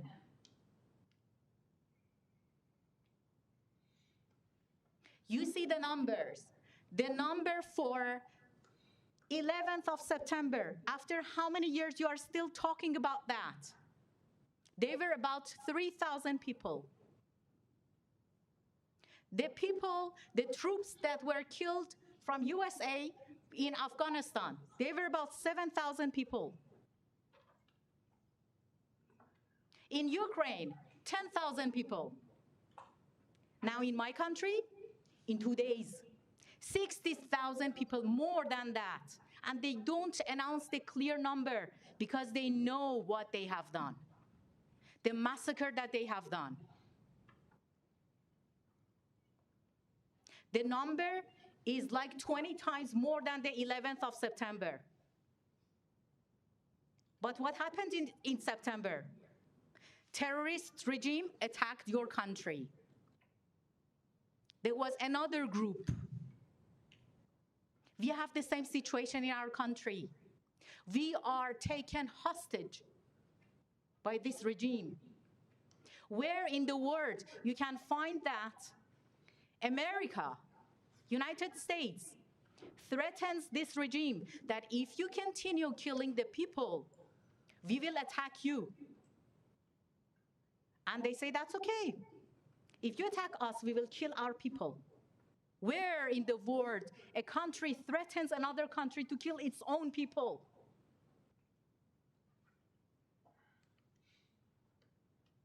You see, hundreds of children were killed. No picture was posted. No word was posted. Nothing was mentioned.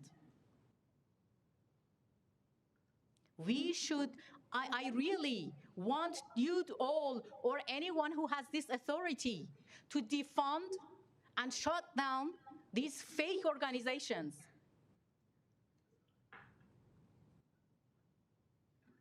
If humanity is based on selection and your benefit, then it is not your humanity. It is just a posture. It is just a showing off that we are this organization, but we are doing nothing. You just support the terrorism. This is one of the doctors who is arrested just because he was helping the wounded people. Now he is about to be executed. Why? Why the definition of the words are changed? The doctor's job is saving people's lives. How is it possible that the soldiers attack the hospitals and shoot the people in their head, while you can see all the, I don't know, the different pieces of the hospital on their body? Where in the world is acceptable? Why is the word quiet?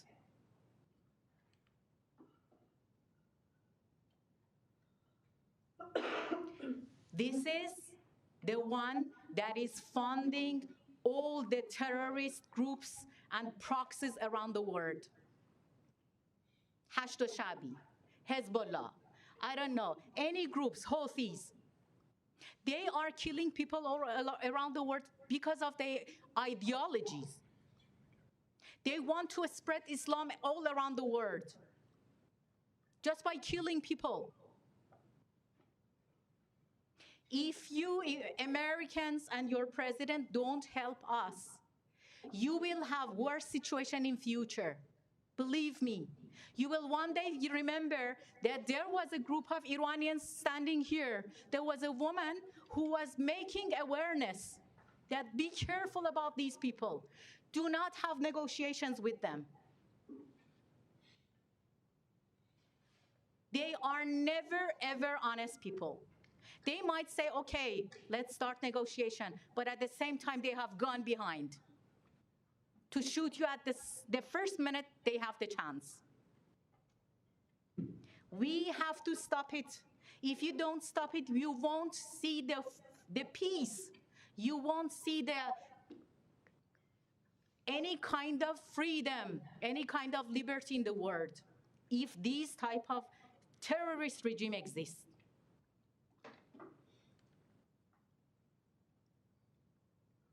And I'm sorry for those countries.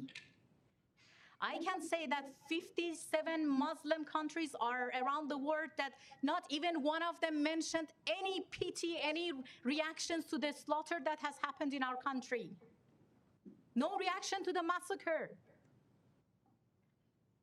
And those other countries that are silent or supporting the terrorist regime just because of the money they profit, they benefits.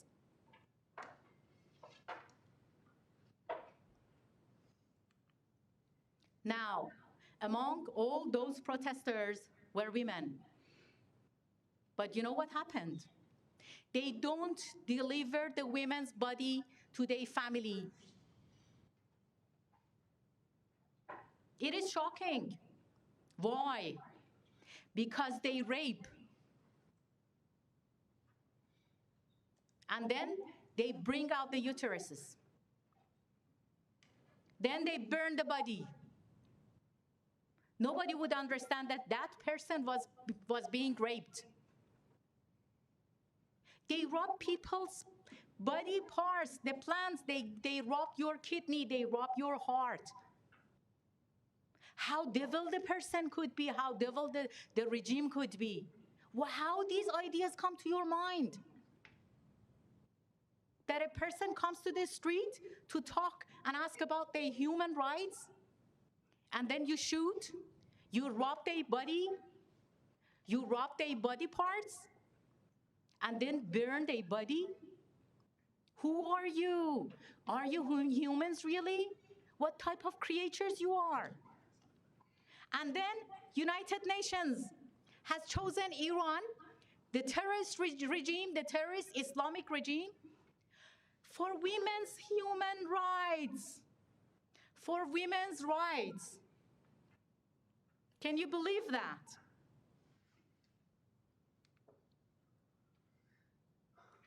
Another shocking point. There was evidence of chemical weapons used for suppressing people in the street. In our country, the gun is not allowed for normal people. Nobody's allowed to have guns. People are in the street empty-handed. And the regime comes and shoots. And then with helicopter, they spread acid on people. They use chemical weapons. Why do they shut down the internet? Well, that's it. That nobody could see that. Nobody could send any messages or videos about that.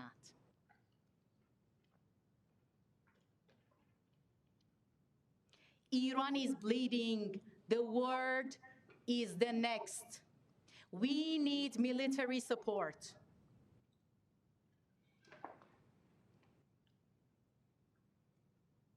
If you don't help us, believe me, one day you will be regretful. These are devils.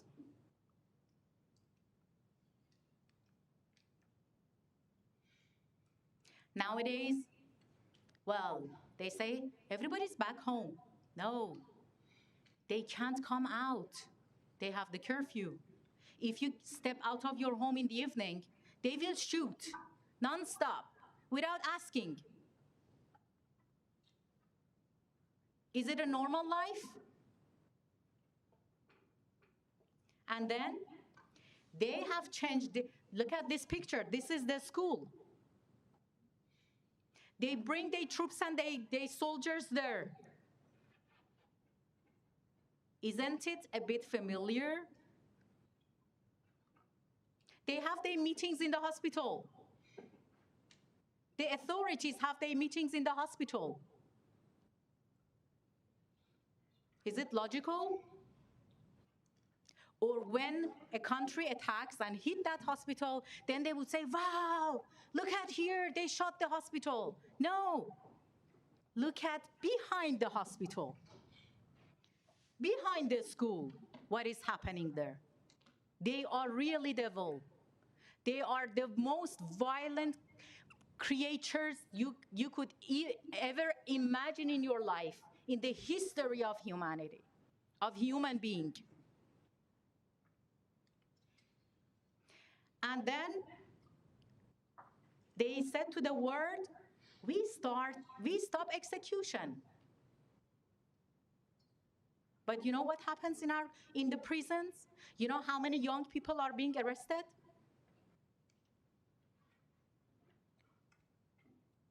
They shoot them in the prison. Yeah, they don't execute, they shoot. They play with words. But what happens? People, innocent young people are being killed. This is the cycle that happens every year or every 2 years in our country.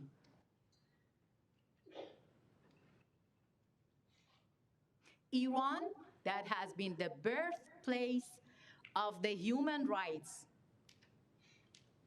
in the world, is now asking for help of the world for their basic human rights.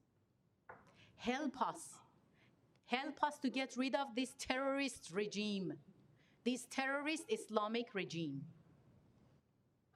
Iranians have never been Muslim. They attacked our country. They killed the men. They raped the women. They forced us to change our religion. And after 1,400 years, our young people are back. We want to reclaim our country.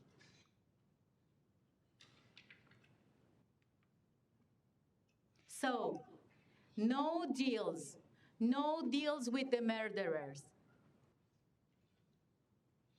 Anybody who talks about negotiation, tell them never negotiate with the terrorists. They have their ideology that you can never change. They believe that killing is mercy. They kill to go to the heaven and get virgins. Help us. We have chosen our leader, the transitional leader, King Reza Pahlavi. We want him. He is the exile prince that had been out of our country for 47 years. Now the people understood. They mistake. We want him to come back and make Iran great again. Look at these pictures. Look at those names. These are not just names. These are the name of the young people who are in the line, in the queue of being executed, of being shot in prison. More than 90,000 people are arrested. Many people are lost.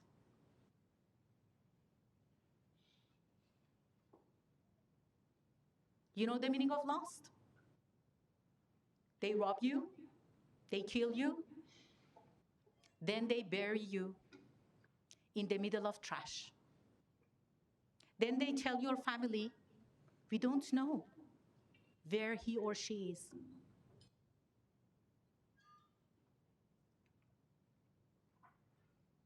Now, we want you all, Americans, all the people around the world, to help. This is the time to act. And I'm really thankful to some of your senators. I really appreciate. Some of them really follow the news. They show how much they support humanity, dignity, ethics, morality, like Senator Lindsey Graham. He has been really a big support. He understands what is going on, and he knows that there shouldn't be a negotiation with terrorists. Now, I want you all, for the respect of those people who have been killed, to be silent just for 1 minute. Thank you.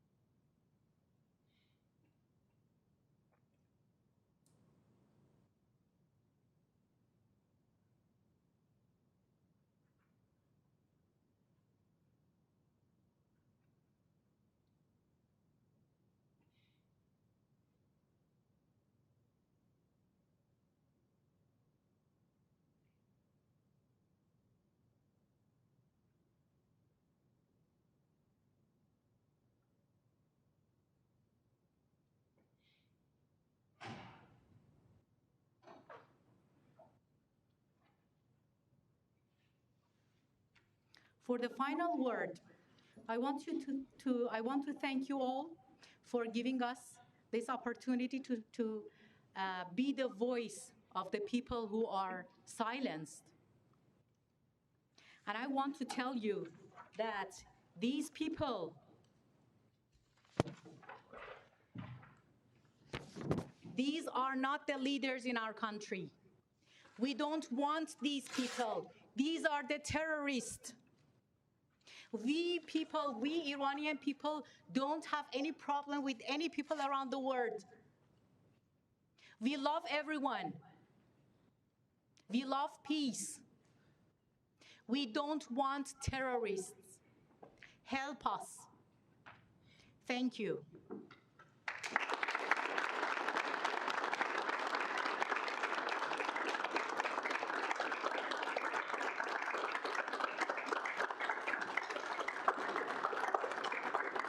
also thankful to all my friends, Iranian people, who accompanied me. I really appreciate that.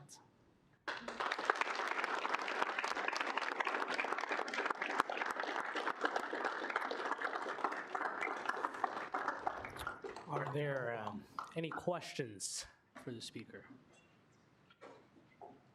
Seeing none, are there any other further second open period speakers? Senator Karina Rothna. Hi, I'm Senator Karunaratne and also the President of International Coordinating Council. So I'm here to invite you to a week full of events. So if you don't know about the International Coordinating Council, we are a student group of international as well as American students who are exchanging about each other's cultures and enjoying enjoying as well as learning from each other's cultures. So our biggest event of the year, the International Week, where we celebrate the international student community here in K-State, as well as we are going to learn about a lot of things during this week. So we have organized several events throughout this week, starting from 29th March until 4th of April, as you can see in here. So I would like to give a brief idea about what is happening in these events. So on 29th March, we have the talent show, so at the Union Forum Hall. So there we are accepting registrations from anybody, from students or spouses, kids, as well as the Manhattan community. If they have a talent to show, it might be a dance item or a singing item, or it can be something else, or a very weird talent. So you can just register and show your talent on 29th March. So moving to the next event. It's the flag parade. So what we're going to do is we will be having international students as well as domestic students. Starting from Bosco Plaza, we will be walking around the campus, again coming back to the Bosco Plaza, carrying the flags, and we will be playing music from different countries, and we will be distributing some cultural snacks when we are walking from Bosco Plaza and coming back. So if you can join on 30th March at 4 p.m. from the Bosco Plaza. So the UPC will also be there with us collaborating. There will be a photo booth and some fun games from around the world. The next event. So the next, sorry, this is not in the order. So the next event is fashion show. So it is the last event actually. So it is on 4th of April. So there, what people will be doing is they will be showing different fashions and from different countries from around the world, and from different religions, based on different religions, there might be different kinds of fashions, and they will be explaining what is the importance of those fashions, and that might be a very educative activity where people can learn about different cultures and also fashions. And also, moving to the next one, it's the cultural exhibition. So this is going to be on 2nd April in the Union Courtyard. So there will be different tables set up from different countries. And also this time we got registration from USA. So Riley County, if you know about the Riley County Museum, so they are going to be here in the Union Courtyard showing and educating the people about the history of Kansas as well. So just stop by, or if you are an international student, or if you like to represent your culture, you can just register for the cultural exhibition. The next one about the dance lessons. So we are currently looking for dance teachers. If you know any type of dance, it can be hip hop or any kind of dance. So, or it might be something related to your culture. So you can register with us as a dance teacher to teach you dance steps or the moves to the other peoples. And if you like to dance, or if you like to learn different kinds of dance, you can just show up on 1st of April in the Union Courtyard to learn a new dance move. The next. Oh, sorry. So if you can go back to the timetable again, there's another event I want to talk about. So if you see the panel discussion, so the panel discussion will be on 31st of March at Leadership Town Hall. So there we will be discussing about a specific topic, and we are having a panelist, and you can ask questions and answers. So this year our topic is navigating academia as an international scholar. What are the pathways and barriers and the growth, the opportunities? So we have a great panelist. So we have Dr. Ryan J. Rafferty, an associate professor in chemistry. So Dr. Ryan is also there, and Dr. Varaprasad from agronomy, and Dr. Ganga Hettiarachi from soil and environmental chemistry, and Dr. Revati Govind from biology. So if you would like to ask questions and to get to know more about what their journey was like, so you can just come and show up. And the most interesting thing is we will be giving free food and beverages throughout this week. So just show up and you can learn about different cuisine. We have vendors from Japanese cuisine, and then Indian, African, Mexican, and Italian, and Nepalese. And we are looking for more vendors to come for the talent show and the fashion show. So they will be there in the Union Courtyard, in their table, showing their food, and you can taste free samples, and you can get dinner or the lunch throughout this week. And also, there's another thing, we have collaborated during this week with the JP's Cornerstone. So if you are living in Jardine or nearby, if you go to the Jardine Cornerstone, the JP's Cornerstone during this week, you can buy different international snacks or beverages. So they have also contributed with us to showcase to celebrate the international community. So I would like to invite all for this event. So after the meeting, I'll share the registration links and all for all these events with the SGA email, and also share about these things. And if you want to know about more things, you can follow us in Instagram and Facebook. We are updating like stories from the last years, the previous years. Yeah, so just show up, and I would like to invite you all for these events. Thank you. Are there any questions for the speaker? Seeing none. Sounds good. Are there any other second open period speakers? Speaker, I have a point of information. Yes, Chair Shirky. So this regards to the prior, the prior to the prior open period speaker. Although, thank you to both speakers. Very different topics, but both part of our responsibilities. If you have a concern about a contemporary political issue, you have the ability to petition members of the American government on that issue. So most representatives for probably all for cities, counties, states, and even the federal level have official calls and emails that you can respond to, and they actually have staff that are required to go through those. And so if you ever learn about a true contemporary political issue that you're concerned about, you always have the ability to speak up to your American leaders and make sure that your voice is heard and that they consider what you want as a resident under their care. Thank you for sharing, Phil. Chair Lilly. So sorry, somewhat political point of information. Some college students have had their visas revoked, and the reason cited was political activism. So maybe not. Do it anonymously. Thank you, both folks. Any other second open period speakers? Yes, Senator Hoffman.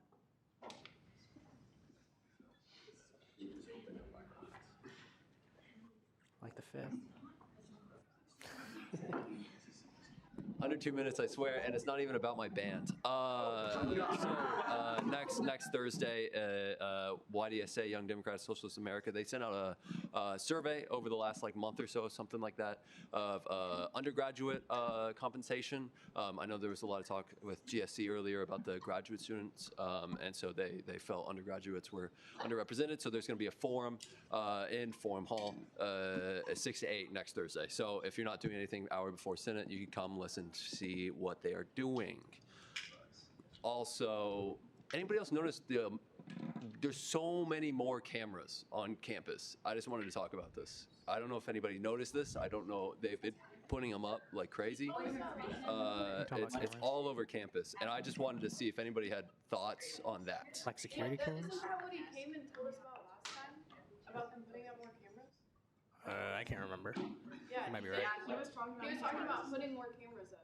Like, Who's he? I don't know, like hundreds more, like everywhere. It feels, because literally every corner I see, Yes, there's a new they were camera. talking about doing And as somebody that cares about my privacy, it scares me a lot. I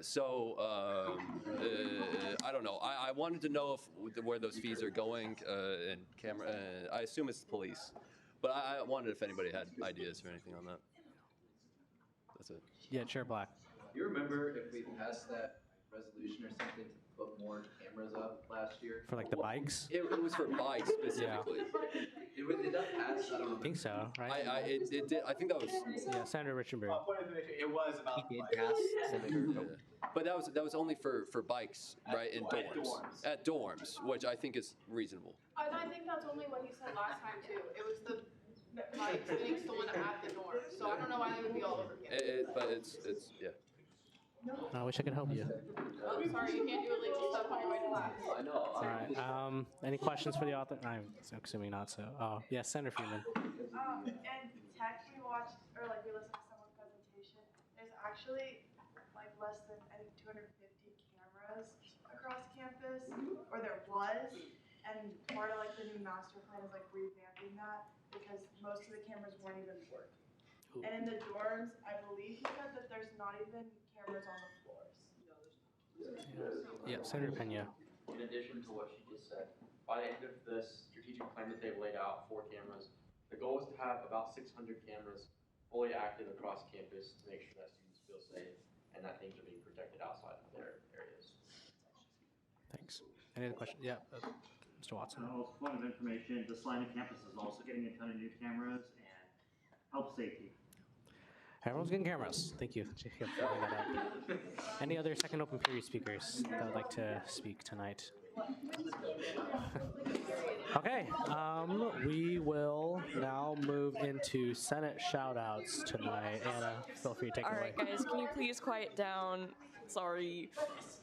Also, I apologize in advance. I love my caucus, and I asked them to write some shout-outs, so there are a lot. There are currently 63 shout-outs, so no, not 100. 63. Speed. Just run. All right, people, be quiet. All right, shout out to Anna Koch. Remind me to never tell Andrew he's in charge when I'm gone. Is Evelyn okay? Shout out to getting out of here before 9. Sorry to disappoint. Shout out to dipping. Shout out to Mommy's Little Meatball. Sorry, I mean Mommy's Little Speaker. You're doing a great job, Anna. Jacob, next time talk about your band you're not in. Shout out Matt, undersung member of SGA for real. 6, 7, I had to fit the question marks in there. Andrew, quote unquote, Evelyn Edgar Lee. Shout out to people cross-talking. Shout out to Senator Pooter. Shout out to our friends who chose to educate us about this global issue. Speaker Meatball. Shout out to women's hockey. USA. USA. Shout out to elections next week. Good luck, everyone. Shout out to 3 second open periods. Evelyn must have given up Senate for Lent. Who let Mr. Meatball run this meeting. Shout out to all the people proxying for raising the wrong placard all night. Woohoo, Anna. Shout out to surveys. I love contributing to the data set to better my university. Cocaine, nah, we're part of the Coke gang. Thank you, guys. Shout out to Speaker Lee. Shout out Anna. Anna, you read that bill, Andrew Lee. Coke. Question for Speaker Lee. Should I get a spray tan? Max. Yes. Shout out to the Day of Giving. Anna, my fave pro tem and love of my life. Special shout out to the group me tonight. Shout out Anna Protem ICU Pooks. Hire Andrew Lee for basketball coach. Shout out Senator Mitchell for being a goated TA. Shout out to the Coke. Shout out everyone from Emerging Leaders. Hope you guys are excited to sit in the middle section like the rest of us. Hashtag make Andrew Lee a great basketball player, except Andrew's missing a W. I'm 5'5", so I don't know if I'm gonna be really good on the court, guys. Shout out to GSC. Shout out, oh goodness, no, it just all went away. Hold on. Don't submit anymore. Yeah. Shout out to the smell of oil doesn't let them smell the blood. What a strong line. Everyone wants to know what I would do if I didn't win. Guess Anna will never know. You never know, guys. Shout out to Double Dipping. Nope. Can I get a camera? Shout out to no one here wants to expend your time. Shout out to Anna Koch. Shout out to the color maroon. Shout out to Anna Koch for creating a 90% celebrated holiday, parentheses, our savior. Shout out Jacob Lilly for his awesome shirt. Peach Pit is the best for real. Yes, it does say Jacob. Speaker Person more like Speaker Pro Adore. Shout out to expensive textbooks. Shout out to Never Dipping, period. Andrew got more sent shout outs tonight than he is going to get for votes next week. Shout out to Andrew's Killer Fade. Shout out to Meatball for making an appearance. Anna Koch, more like Anna Goat. Please don't. Let's take a 5-minute sitting ovation for Anna Koch. Please don't. Shout out to Chase, you rock. I heard Andrew has an interview with Gene Taylor tomorrow. I can't confirm nor deny that. Is that it? Oh, okay, cool. Evelyn's busy draining the swamp right now in DC, so if you're wondering where she's at. Cool. We will move into second roll call now. And that will be done. All right, I promise we'll be fast. Alvarez. Here. Barnes. Benson. Here. Black. Here. Biswell. Here. Brown Logan. Brown M. Logan. Here. Brown Wyatt. Here. Carey. Here.